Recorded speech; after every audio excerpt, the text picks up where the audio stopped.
পরিচ্ছন্নতা অভিযান হলো শুধু চট্টগ্রাম মেডিকেল কলেজ হাসপাতালের বাইরে, ভেতরের সব ওয়ার্ডে নোংরা ময়লা আবর্জনা রয়ে গেল আগের মতোই।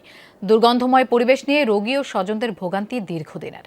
আজ হঠাৎ সিটি মেয়র পরিচ্ছন্নতা অভিযানে গেলেও ভেতরে না যাওয়ায় পাল্টালো না চিত্র।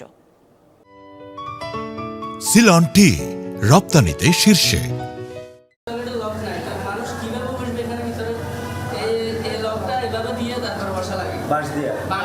নোংরা দুর্গন্ধে ভরা চট্টগ্রাম মেডিকেল কলেজ হাসপাতালের সব টয়লেট অনেকটা ব্যবহার অনুপযোগী।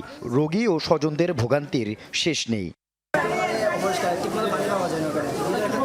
মানুষরা বাথরুমের জায়গা পায় না, গোসলখানায় পায়খানা করে।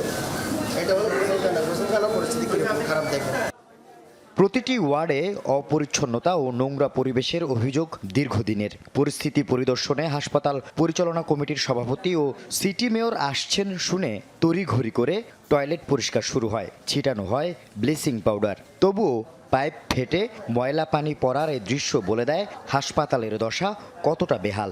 খুবই দুর্গন্ধ এবং উপর থেকে পানির হালকা হালকা ফুটা পড়ে। এবং গতকালকে রাত্রে আমি 12টা বাজে এখানে এসেছি, ভোর 6টা পর্যন্ত কোনো পানি ছিল না। দুতলা পানি ওর মাথায় পড়ে, দুতলায় যারা ওয়াশরুম করে 3তলা পানি মাথায় গিয়ে পড়ে।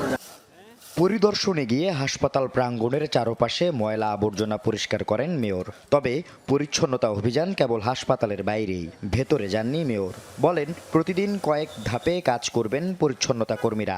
বসবে না কোনো ভাসমান দোকান, ধূমপান মুক্ত ঘোষণা করা হয় হাসপাতাল সীমানা। এই জোনটাকে আমরা সেফ জোন বলছি।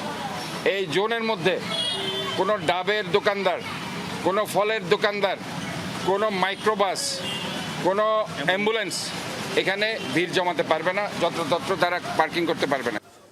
মেয়রের সামনেই হাসপাতালের ভেতরে অপরিচ্ছন্নতার দায় স্বীকার করেন পরিচালক। তুলে ধরেন পানি সংকটের কথা। বাথরুমগুলো পরিষ্কার রাখা মুশকিল। তা আমাদের এখানে আমাদের মেয়র মহোদয়ের নির্দেশনায় একটা সরকারিভাবে ডিপ টিউবওয়েল হচ্ছে, আর একটা আমাদের বেসরকারিভাবে ডিপ টিউবওয়েল হচ্ছে। এগুলো যখন পানির ফ্লো ঠিক থাকবে এগুলো পরিষ্কার। আল আমিন শিকদার, যমুনা নিউজ, চট্টগ্রাম।